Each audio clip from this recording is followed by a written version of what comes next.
राम राम, सत श्री अकाल, आदाब। कहते हैं कि रिश्तों में जब तक विश्वास और सच्चाई है, जब तक तो रिश्ते ठीक चलते हैं।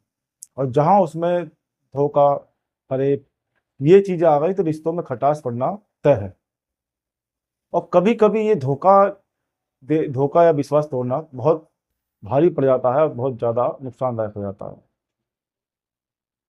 दोस्त, ये जो कहानी आज की है वो एक ऐसे ही रिश्ते पे है, मियाँ बीवी के रिश्ते पे है, जिसमें एक झूठ और धोखे ने पूरे हंसते खेलते परिवार को बिखेर दिया। कहानी जो है वो दिल्ली की है, दिल्ली के अमित भारद्वाज की है। अमित भारद्वाज बचपन से ही, शुरू से ही पढ़ने लिखने में बहुत होशियार। पूरी पढ़ाई उसने अपनी दिल्ली से करी। दिल्ली से पढ़ाई करने के बाद उसको एक बेंगलोर से जो ऑफर आता है सॉफ्टवेयर इंजीनियरिंग का, ऑफर आता है और अच्छी सैलरी, बड़ी कंपनी, तो वो चला जाता है। 2001 में अमित बेंगलोर गया था। उसके 6-7 साल उसने वहां नौकरी करी। वो उसकी वहां एक लड़की से मुलाकात होती है, रिंकू नाम, रिंकू सचदेवा। रिंकू का बैकग्राउंड ये है कि रिंकू जो महाराष्ट्र की रहने वाली, वहीं से उसने अपनी पढ़ाई लिखाई पूरी की। उसके बाद एक नौकरी की तलाश में वो भी बेंगलोर आ गई। बेंगलोर में उसको एक बैंक में नौकरी मिल गई। उसकी भी नौकरी ठीक ठाक सैलरी। तो किसी तो वही बेंगलोर में ही इन दोनों की मुलाकात होती है, अमित और रिंकू की। मुलाकात दोस्ती में बदलती है, वो दोस्ती धीरे धीरे प्यार बदल जाती है। क्योंकि दोनों की फैमिली अच्छी खासी पढ़ी लिखी थी, अच्छे संपन्न परिवार थे, पैसे वाले थे, ठीक ठाक थे। तो और रिंकू की भी सैलरी, नौकरी अच्छी, अमित की भी नौकरी अच्छी। तो अमित रिंकू को एक दिन प्रपोज कर देता है।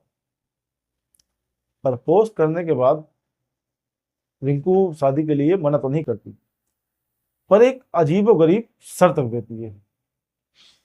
शर्त रखती है वो, अमित से बोलती है कि मैं शादी तो कर लूंगी, पर अगर शादी के बाद तुमने मुझे कभी धोखा दिया या मुझे चला पता कि तुम मुझे चीट कर रहे हो या मेरे मेरे अलावा किसी और लड़की के उसमें हो, तो मैं तुम्हें मार के और खुद सुसाइड कर लूंगी। अब अमित जो है रिंकू से बहुत ज्यादा प्यार करता था और रिंकू को अपने ऊपर भरोसा था, उसे अपने प्यार भरोसा था। तो अब उसको भी उसकी शर्त को मान लेता, कहता ठीक है। अब दोनों के परिवार को चलता है पता शादी के लिए, तो दोनों परिवार अच्छे संपन्न। इधर रिंकू के जो माता पिता है वो मस्कत में अच्छी जॉब पे, इधर अमित के फैमिली जो है अच्छी खासी पढ़ी लिखी, बस वो ठीक ठाक फैमिली। तो उनको शादी से भी कोई ऐतराज होता नहीं है। और दोनों पढ़े लिखे, दोनों वो भी नौकरी कर रहे थे, तो इसलिए ये माँ बाप उनकी शादी करवा देते हैं। शादी के कुछ दिन तो हंसी खुशी कट जाते हैं, पर कुछ महीनों बाद ही दोनों के रिश्तों में कड़वाहट आ जाती है। कड़वाहट का कारण ये था कि अमित को रिंकू पे शक होने लगा, क्योंकि वो घंटों चैट करती रहती, फोन पे बात करती रहती और अलग रहती। आप ये सोचिए कि कुछ ही महीनों में रिंकू अलग अपना कमरे में होने लगी, अपने अलग कमरे में रहने लगी। पर अमित, जब इनमें दोनों में लड़ाई झगड़ा होने लगा इसी बात को लेके, तो अमित जो बहुत समझा था उसको, क्योंकि बहुत प्यार करता था उसको, पर रिंकू हमेशा बात को टाल देती, लड़ाई झगड़ा करती, धमकाती। आप समझ सकते हैं कि क्या क्या धमकी देते हैं जब ऐसे कोई किसी के दिमाग में फितूर आता है। उसके बाद अमित फिर भी उसको समझाता है कि कोई रिश्ता ना टूटे, वो रिश्ता निभाने की कोशिश करता है। पर रिंकू के किसी बर्ताव में कोई उसके बर्ताव में कोई फर्क ही नहीं पड़ता। धीरे धीरे लड़ाई झगड़ा बढ़ता रहता है, करता रहता है, तो दिन बीतते रहते हैं। मार्च 2008 में रिंकू की सहेली उर्मिला, ये रिंकू के फोन पे फोन करती है, क्योंकि इन दोनों ने प्लान बनाया था, अगले दिन संडे था, संडे का प्लान था इनका पिक्चर देखने का, टिकट बुक कर रखे थे। तो जब उर्मिला फोन करती है, रिंकू को फोन नहीं उठता है। कई बार फोन करने के बाद भी जब फोन रिसीव नहीं होता है, तो उर्मिला फिर उसके पति अमित को फोन करती है और अमित का भी फोन रिसीव नहीं होता।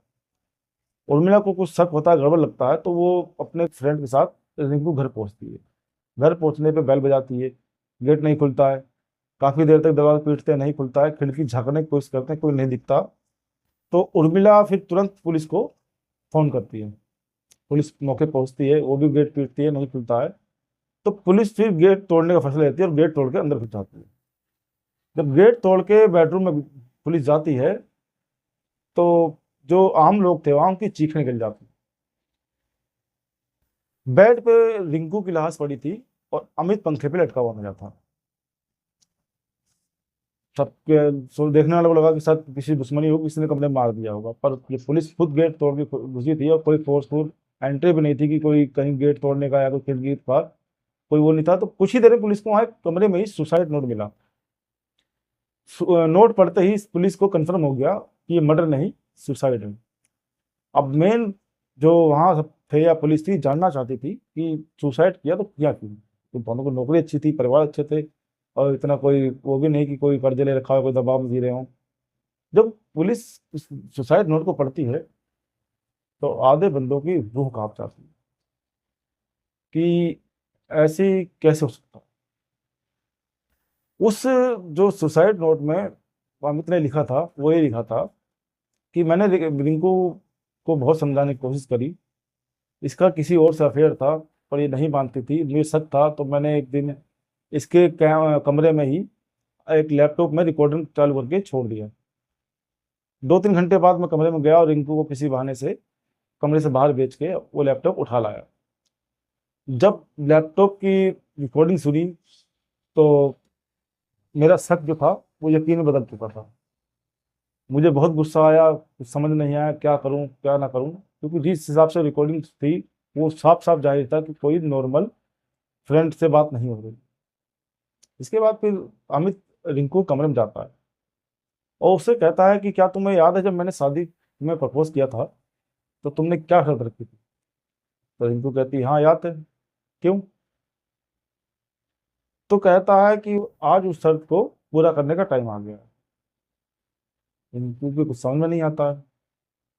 अमित बताता है कि इसको रिकॉर्डिंग सुनाता है, बताता है कि शर्त तो पूरी होगी, बस इसमें किरदार बदल जाएंगे। जब तक रिंकू कुछ समझ पाती अमित ने वहां से तकिया उठाया और उसके मुंह पर रख दिया। कुछ ही देर में दम घुटने से रिंकू की मौत हो गई। उसके बाद अमित ने अपने आप को फंदे से लटका के जान दे दी। अमित ने जो आगे सुसाइड नोट में लिखा था उसने बताया कि मैं चाहता तो इसको छोड़ भी सकता था, डिवोर्स दे देता, पर ये शायद मेरे घर वालों को दहेज केस में फंसा देती और मैं किसी भी उसमें अपने घर वालों को परेशान करना नहीं चाहता था, इसीलिए मैंने इसको मार के तो खुद सुसाइड कर ली। सुसाइड नोट पढ़ने के बाद भी रिंकू को पुलिस को सुसाइड नोट पढ़ने के बाद ही पुलिस समझ में आ गया कि ये मर्डर केस नहीं है, एक सुसाइड है। और उसी हिसाब से उन्होंने अपनी कार्रवाई आगे बढ़ाई, पोस्टमार्टम कराया, उसके बाद बॉडी घर वालों को दी। अब इसमें कहानी से एक सीख मिलती है। सीख तो घर मिलती है पर एक चीज तो शायद अमित चाहता तो बहुत से रास्ते थे, कोर्ट थे, कचहरी थी, कानून है, वो चाहता तो किसी अच्छे लॉयर से मिलकर बात कर सकता था। ये फैसला उसको लेना नहीं चाहिए था, क्योंकि सीख ये मिलती है कि रिश्ते जब तक टिक पाते हैं जब तक उनमें सच हो, फरेब ना हो। आप इस कहानी के बारे में आपकी क्या राय है, अपनी राय कमेंट बॉक्स में भेजना, कमेंट में जरूर बताइए। वीडियो को लाइक करिए, शेयर करिए, चैनल को सब्सक्राइब करिए। जय हिंद, वंदे मातरम, जय श्री राम।